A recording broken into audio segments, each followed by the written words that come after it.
Bom, pessoal, então vamos fazer aqui uma análise das habilidades que constam no edital do Cefet. Serão 8 habilidades e nós vamos lê-las e comentar aí sobre o que está sendo exigido em cada uma delas, tá? Para vocês terem essa noção no momento que vocês forem fazer a prova aí no domingo, tá bom?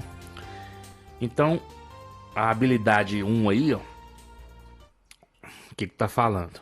Interpretar modelos explicativos, dados e ou resultados experimentais, textos, gráficos, tabelas, símbolos, códigos, sistemas de classificação para avaliar situações, problemas, bem como discutir temas científicos e ou tecnológicos de relevância social e ambiental. Então, pessoal, nessa parte aí, nós vamos ter aí nas diversas questões o uso de imagens, né, tabelas, gráficos, e vocês têm que ter bastante atenção aí na interpretação das informações que constam nessas imagens. Bom, em questões de ciência sempre são usadas muitas figuras ilustrando procedimentos experimentais e mesmo processos ou fenômenos naturais. Então deve ter cuidado ao interpretar as imagens, pois isso torna muitas vezes clara a resposta, mesmo que não se tenha um bom conhecimento ou um bom domínio sobre o assunto tratado na questão. Em relação aos gráficos, você pode se deparar com gráficos demonstrando relações, por exemplo, de massa, volume, gráficos mostrando aí aquecimento de substâncias ou misturas, né? Aí nesse caso você deve ficar atento, porque quando há o aquecimento de uma substância pura, nos pontos de fusão e ebulição não ocorre variação da temperatura. Já quando você aquece misturas, quando chega ao ponto de fusão e ebulição, vai aparecer no gráfico uma mudança na temperatura durante as fases de fusão e ebulição, né? E na interpretação de gráficos, vocês devem se acalmar, né? Porque num primeiro momento, assim, quando a gente bate o olho num gráfico, às vezes a gente pode ficar assustado, porque podem ter muitas informações, né? Você tem ali as escalas que às vezes você ainda não, num primeiro momento você não conseguiu entender, mas se você se acalmar e analisar o gráfico com cuidado e atenção, você vai conseguir interpretá-lo bem, né? E aí você tem que ter o cuidado também em relação às variáveis apresentadas, porque, por exemplo, uma variável A, ela pode influenciar nas mudanças de uma variável B, certo? E também ficar atento à unidade da escala do gráfico, porque a unidade que está sendo usada na escala da imagem pode estar diferente da unidade que está nas opções de resposta da questão. Em questões de ecologia ou sobre impactos ambientais, pode aparecer dados sobre a matriz energética brasileira e no mundo, aumento dos níveis de emissões de gases de efeito estufa, e no Brasil nós tivemos uma situação esse ano que foi o grande número de queimadas aí em meados do ano, em que houve uma grande emissão de material particulado, em que até mesmo o céu aí de certas capitais ficou enegrecido devido ao grande número de emissões de material. E aí pode aparecer alguma questão referente a essa ocorrência, né? Por exemplo, mostrando aí os níveis de emissões correlacionado aí ao aparecimento de doenças do aparelho respiratório, como asma, bronquite, certo? Pode ter gráficos referentes à geração de lixo e resíduos. Hoje em dia, o tema aí que está sendo muito tratado é a questão dos microplásticos, seja os microplásticos primários, né, oriundos da indústria, sejam os microplásticos secundários advindos aí dos materiais descartados pelas pessoas, né? Bom, um outro recurso gráfico também muito presente nas questões podem ser as tabelas, né? Como as tabelas que nós estudamos aí no início do ano, referentes às proporções fixas dos elementos em substâncias, conforme a lei das proporções constantes. Saber interpretar a tabela periódica dos elementos, né? Então revisar como se deve consultar as informações da tabela periódica, como o número atômico, o número de massa, né? Onde os elementos estão dentro de um período, a qual grupo um elemento pertence, certo? A distribuição dos elétrons, onde estão localizados os metais, ametais, os gases nobres, certo? Um outro tipo de tabela também frequente seria de rótulos de produtos, né? Rótulos de produtos alimentícios, né? Então a questão pode pedir para você analisar um rótulo para dizer se o alimento ele é mais energético, ou seja, se ele tem muitos carboidratos. Aí no caso não seria um alimento adequado para pessoas diabéticas. Ou se o alimento pode fazer mal para uma pessoa que tem pressão alta. Então você deve verificar a quantidade de sódio presente nesse alimento, certo? A proporção de lipídios, a quantidade de colesterol total. Então já não seria muito adequado para pessoas que têm problemas de colesterolemia ou níveis elevados de triglicéridos, né? E por fim, vocês devem saber interpretar os símbolos presentes aí nas questões, né? Por exemplo, nós já falamos que quando ocorre, por exemplo, a variação, né? Qualquer tipo de variação vai ser representado por um delta. Então, ocorreu variação de temperatura, então vai ter lá a variação da temperatura sendo representada por um delta. Ocorreu a variação de distância, então vai ter lá um delta, né, representando a variação da distância, certo? Saber identificar aí os elementos químicos de acordo com os símbolos, né? Então, quando você tiver o símbolo de um elemento químico que tem, por exemplo, duas letras, tem aluno que acha que são dois elementos. Não. Quando o símbolo de um elemento tem duas letras, né, a segunda letra ela é minúscula. Então aquilo ali é um elemento só. Os símbolos dos elementos sempre são maiúsculos, sempre começa com a letra maiúscula. Então se vocês virem o símbolo do elemento com duas letras, por exemplo, o cloro é Cl, né? Você tem um C maiúsculo e um L minúsculo. Aquilo ali é um único elemento, né? O bromo é o B e o R. Então você vai ter o B maiúsculo e o R minúsculo, certo? Saber identificar os diferentes símbolos aí dentro das diferentes áreas de conhecimento que são estudados dentro de ciência, ok? Bom, pessoal, então vamos para a próxima habilidade aqui. Se vocês ouvirem uns barulhos aqui, é porque eu arrumei um gato aqui agora. E o gato tá enlouquecendo aqui, brincando aqui, fazendo uma bagunça. Tá? Então é isso que tá acontecendo. Eu não vou parar a gravação por isso, né? Então a segunda habilidade aqui, associar experiências cotidianas baseadas no senso comum à sua respectiva explicação científica. Aqui ocorrerão pegadinhas para confrontar o conhecimento científico com o senso comum.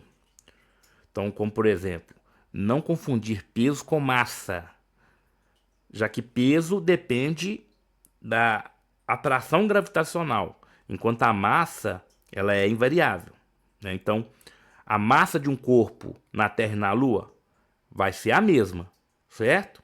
Mas o peso vai ser diferente. Na Lua, o corpo vai ter um peso menor, porque a atração gravitacional da Lua também é menor. A questão do volume em relação à massa é outra coisa que, pelo senso comum aí, né, a gente às vezes pensa que uma coisa que é muito grande vai ter uma massa maior, né? Então nem sempre, né, um objeto com grande volume terá uma massa maior do que de outro objeto de volume menor. Por quê? Porque a densidade varia. Outras coisas do senso comum em relação à energia térmica. Coisas como pensar que um cobertor esquenta, né?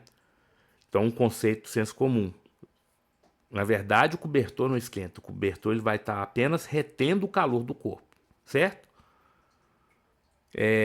Ou que um corpo passa frio, transmite frio para outro. A gente às vezes tem esse conceito errôneo aí, né? Como por exemplo, quando você coloca um gelo dentro de um copo de água líquida ali, ou que você coloca algo dentro de um congelador, a gente às vezes tem essa ideia de que passou frio para o objeto. Não existe isso.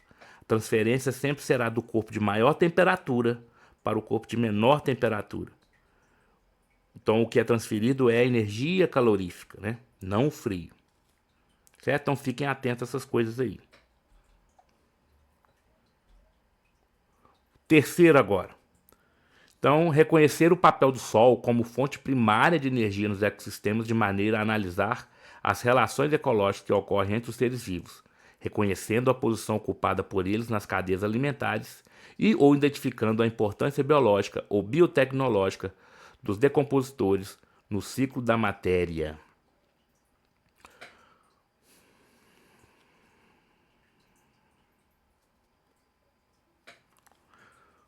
Bom, na maioria das questões que caírem para vocês, a gente já até corrigiu uma questão aí, né, demonstrando aí uma cadeia alimentar do Cefet. O Sol sempre será a fonte primária, né? A gente sabe que no planeta Terra existem comunidades biológicas em que a fonte primária de energia não é o Sol, né? Como, por exemplo, aqueles ecossistemas associados às fumarolas submarinas ali, né? Em que a vida é associada à, à quimiossíntese, né? Realizada por bactérias que estão em associação com outras espécies que vivem naqueles locais, né? Mas a grande maioria dos seres vivos da Terra vai ter como fonte primária de energia o Sol, né? A fonte de entrada de energia nas cadeias alimentares é o Sol, né? Então, pessoal, pode ser uma questão assim que você tem que responder, por exemplo, em última instância, né? De onde viria a energia que faz uma pessoa andar, certo? E aí você teria que pensar que essa energia provém da luz solar, porque ela foi passando, né, na cadeia alimentar, né, um produtor captou a energia solar, converteu isso em açúcar, né? Essa planta serviu de alimento para um consumidor e assim por diante. Então a energia foi sendo passada, né, ao longo da cadeia alimentar. Lembrando que essa energia é unidirecional, ela vai se perdendo, né, ao longo da cadeia. Então, ter essa ideia de que a fonte primária da energia que sustenta as cadeias alimentares vem do Sol. Bom, e aí nas representações de cadeias alimentares é importante vocês, de imediato, já determinarem quem é produtor, quem são os consumidores e quem é decompositor. E ficar atento para o fato de que, caso um consumidor da cadeia em questão receba mais de uma seta, né, se chegar mais de uma seta num componente da cadeia alimentar, provavelmente vai ser um consumidor, você já vai saber que este consumidor ocupa mais de um nível trófico, certo? E caso várias setas, né, cheguem, né, a um único componente, e aí, né, você tem ali as setas de todos os outros elementos, né, chegando no único componente, saiba que esse componente ali é o decompositor. Então, a partir do momento que você identifica ali os papéis, né, fica fácil de você resolver a questão, certo? Bom, com relação ao emprego de componentes de uma cadeia alimentar,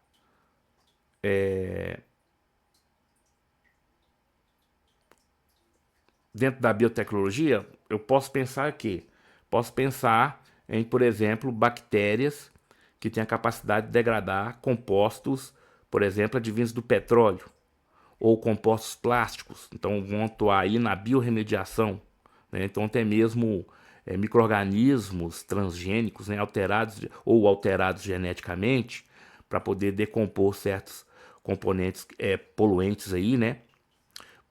Pode haver uma questão contextualizando aí esse tipo de biotecnologia, né?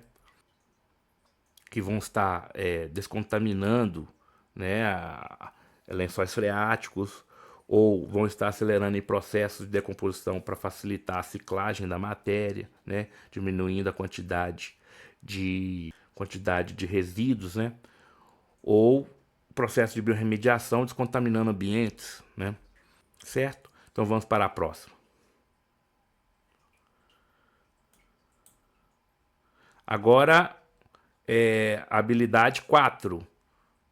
Identificar características sobre o modo de vida em animais ou plantas no ambiente em que vivem, seu modo de nutrição, como se reproduzem, suas estruturas, formas de sustentação, defesa, etc., reconhecendo a importância destas características no desenvolvimento científico, tecnológico, artístico ou cultural. Então aqui, pessoal, podem ser abordados assuntos dentro da ecologia, do estudo de seres vivos, né? Estudo aí dos 5 reinos, né? E também evolução, fisiologia, morfologia, certo? Já que estamos tratando aí de adaptações dos seres vivos ao ambiente em que eles vivem. Então isso tem a ver com a ecologia, né? A gente vai estar falando do hábitat, vai estar falando de nicho ecológico, certo? Em evolução a gente vai estar falando de adaptabilidade das espécies ao meio que elas vivem processo de seleção natural, né? Selecionou adaptações favoráveis para a espécie naquele determinado meio ali, né? A sobrevivência, né? Dos indivíduos da espécie naquele meio ali, a competição e etc. Em relação à fisiologia, os processos fisiológicos, né? Que permitem a espécie sobreviver naquele meio. E aí é preciso que vocês saibam, né? As características gerais dos seres vivos. Então, vocês precisam dar uma revisada nas características gerais dos cinco reinos, né? Aquelas características. Qual que é o tipo de célula, né? Procarionte, eucarionte, reprodução, sexuada, assexuada, porque às vezes vão cair pegadinhas aí, né? Aí o modo de alimentação autotrófico, heterotrófico, certo? Outra coisa é o emprego dos seres vivos na tecnologia e outras áreas. Por exemplo, plantas, né? Por exemplo, naturalmente resistentes a metais pesados, como aquelas plantas que ocorrem em regiões metalíferas, como as que ocorrem, por exemplo, nas cangas aqui da Serra do Curral, né? Aquela formação ferruginosa que ocorre no topo da Serra do Curral. Podem ser usadas em biorremediação.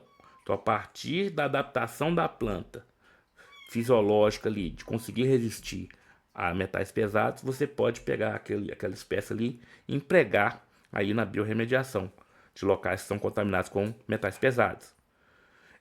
Diversos na indústria alimentícia, como por exemplo concheonilha, né, onde se retira corante, né.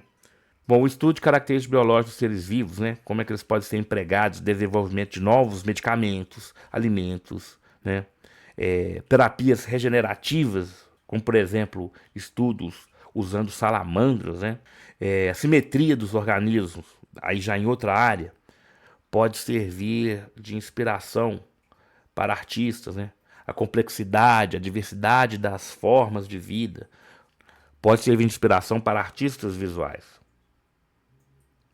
E a própria representação da vida, né, em pinturas, por exemplo, em esculturas.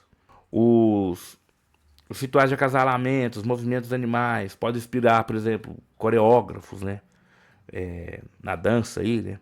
O uso das características biológicas na literatura, né, por exemplo, para simbolizar, metaforizar temas humanos, como por exemplo o livro Metamorfose de Franz Kafka, em que um ser humano se transforma numa barata. Quer dizer que ele virou literalmente uma barata, mas aquela imagem ali remete à ideia de um ser humano que vai se distorcendo ou se transformando, né, aos olhos do mundo e dele mesmo ali, né? E, enfim, simbologia dos animais e plantas, por exemplo, na mitologia de vários povos. A águia nos Estados Unidos é símbolo de poder e de liberdade. A utilização de produtos derivados de plantas e animais também é algo que é central, né, nas tradições culinárias de vários países e culturas, né? Como, por exemplo, a mandioca, que no Brasil, né, é usada em vários pratos, é usada aí em várias massas aí, né, de alimentos aí. O milho, nas culturas da mesoamericanas, né? Plantas usadas em rituais religiosos, como a ayahuasca aqui na Amazônia, e etc. Então, pensar esse tipo de emprego aí, essa importância, né, dos animais, das plantas, da vida como um todo, na nossa cultura como um todo também.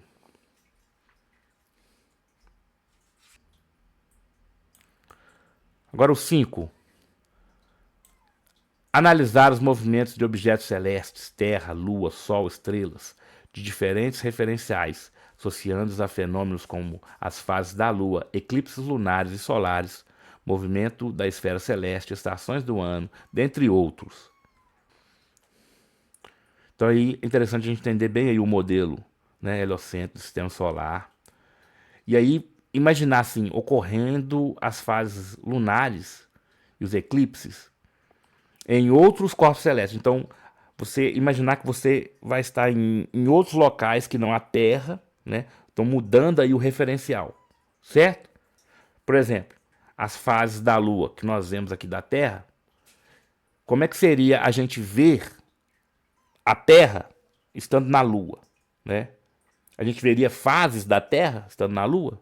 Não, né? Porque a face da Lua está sempre voltada para a Terra. Então, sempre que a gente olhasse pro, pro céu, a Terra estaria, né, podendo ser vista.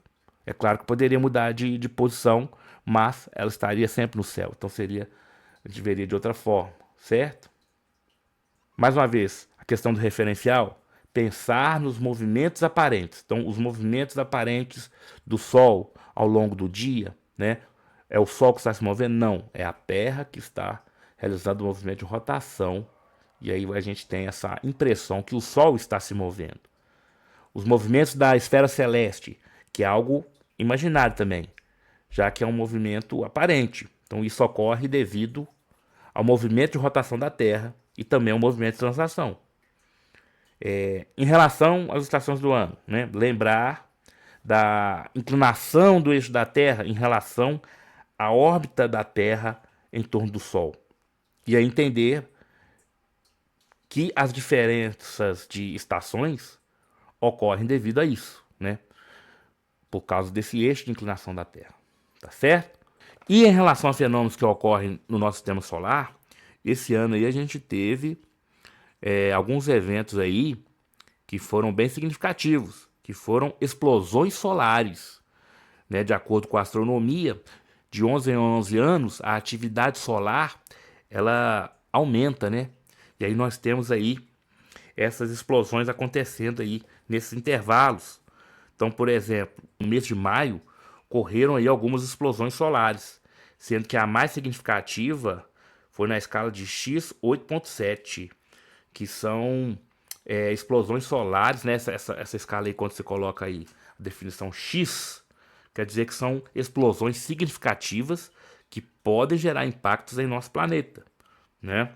E aí, né, na ocasião de 10 e 11 de maio, foi possível observar auroras boreais e astrais devido a fenômenos, né, na nossa atmosfera advindos aí de tempestades magnéticas, né? Sendo possível visualizar essas auroras aí até mesmo na Europa. Então pode ser que caia uma questão abordando esse ocorrido aí, né? Já que ele é tão significativo aí dentro dos eventos astronômicos que podem ocorrer no nosso sistema solar. Haja visto que esse tipo de fenômeno pode afetar as nossas telecomunicações, né? Pode afetar os satélites, afetando aí o GPS, então vai afetar a navegação, né? Os transportes, afetar aí as transmissões de rádio, já que ocorrem alterações na ionosfera, né? Em que nós temos aí que são importantes, né, para a transmissão das ondas de rádio, tá certo? Então pode ser que tenha alguma questão aí abordando este evento astronômico. Beleza? Vamos para a próxima aqui, que é a 6. Utilizar conhecimentos da física térmica, temperatura, sensação térmica, calor e os processos de condução, convecção e radiação para justificar a utilização de materiais, explicar o princípio de funcionamento de equipamentos diversos e avaliar soluções tecnológicas. Então aqui, pessoal, é importante entender bem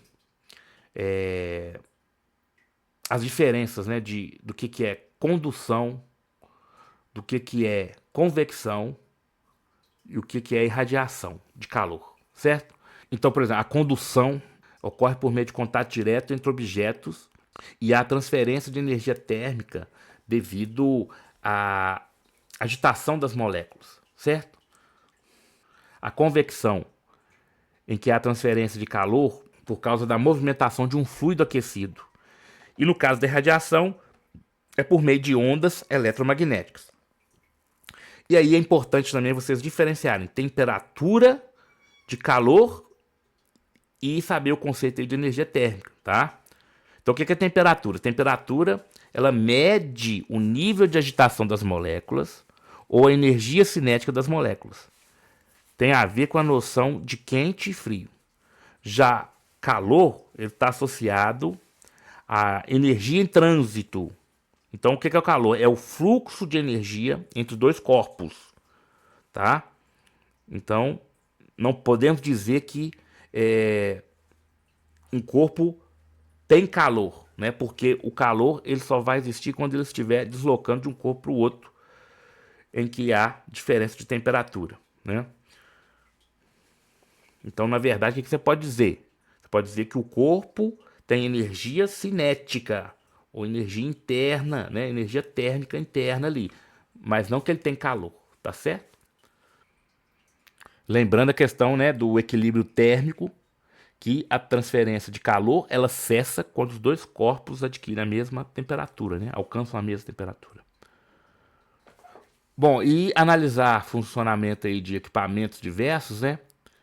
Dentro dessa temática aí da física térmica, é vocês entenderem bem como é que funciona a garrafa térmica, como é que é a isolação, né, da garrafa térmica, uma caixa de isopor, né? Podem cair questões assim, né? Bom, entender também o funcionamento de uma geladeira, né? Como é que ocorre ali a convecção, um líquido em ebulição também. É bom entenderem, né? É bom para vocês entenderem aí a convecção, tá certo? Vamos para a próxima. Muito bem, agora habilidade 7. Reconhecer os sistemas materiais homogêneos e heterogêneos e ou os métodos mais adequados para a separação de substâncias em contextos produtivos, com a produção de sal de cozinha, destilação de petróleo ou em situações cotidianas como a preparação de alimentos, entre outros. Então aqui é importante vocês saberem diferenciar substâncias puras de misturas. Por exemplo, em relação às mudanças de estado físico, substâncias puras, elas não apresentam alterações, né, de temperatura nos pontos de fusão e ebulição. Já as misturas, nos pontos de fusão e ebulição, vai ocorrer uma variação da temperatura, né?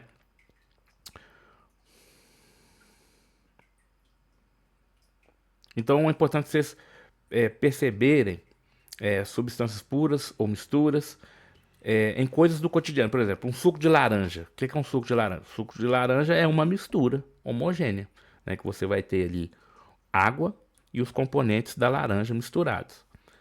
Água com açúcar é uma mistura, uma solução, né, homogênea. Bom, e fazer uma revisão aí dos métodos de separação adequados, né, para misturas homogêneas e heterogêneas. Então, o petróleo, por exemplo, né, é uma mistura homogênea, é usada a destilação fracionada para separar seus vários componentes ali, conforme os diferentes pontos de ebulição.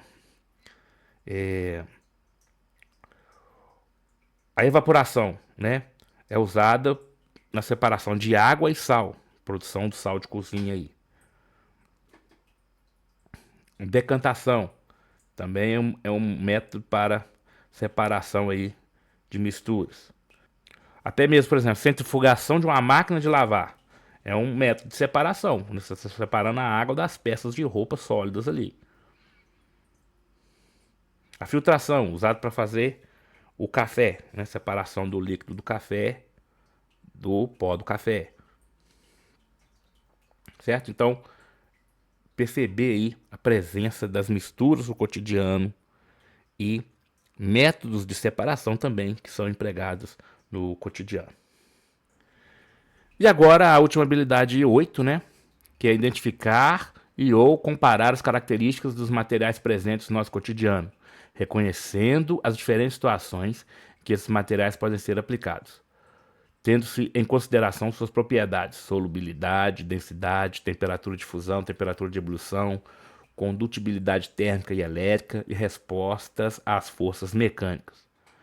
Então, os materiais têm características diferentes, né? E diferentes propriedades. Então, pode ter diferença, por exemplo, quanto à dureza, como vidro e algodão, diferentes pontos de temperatura de fusão e ebulição. Lembrando então os elementos aí da tabela periódica, né? Que compostos que formam, por exemplo, compostos iônicos, né? Vão ter pontos de fusão e ebulição elevados em relação àquelas substâncias moleculares, certo? As diferenças entre metais e ametais, né? Metais conduzem melhor calor, elétrons, são dúcteis e etc. E que os ametais têm todas as características opostas, né? Diferença de densidade e etc. E entender isso nas aplicações, né? E aí você pode pegar algumas situações para entender aí os porquês. Por exemplo, por que é melhor uma colher de madeira para mexer coisas quentes? Né? Porque a madeira não conduz tanto calor quanto uma colher de metal.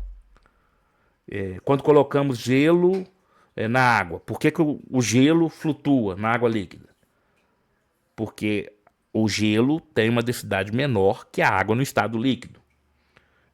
Ou por que usamos vidro nas janelas e não plástico?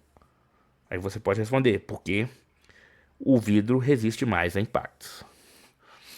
Certo? Então, fizemos aí uma interpretação aí das habilidades.